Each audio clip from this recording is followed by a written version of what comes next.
જામનગરમાં લાગેલા વિવાદિત પોસ્ટર ગાયબ થયા છે। આપને મત આપવાના લાગેલા પોસ્ટર ગાયબ થઈ ગયા। ગત મોડી રાત્રે લાગ્યા હતા વિવાદિત પોસ્ટર। મદીના મસ્જિદના દિવાલ પર આ પોસ્ટર લગાવવામાં આવ્યા હતા। જામનગરમાં મુસ્લિમ વિસ્તારમાં આ પોસ્ટર લગાવવામાં આવ્યા હતા, જે ગાયબ થઈ ગયા છે। પોસ્ટર ઉખાડી નાખવામાં આવ્યા છે।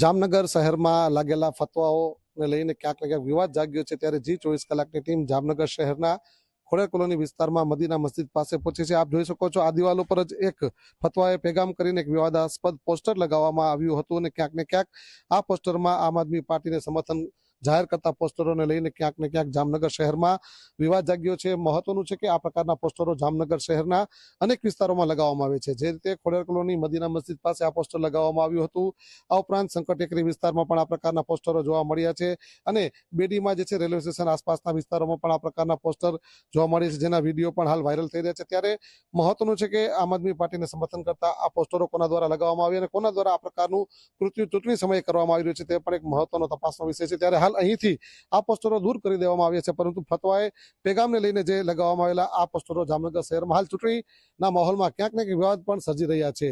મુસ્તાક દલ, ઝી મીડિયા, જામનગર।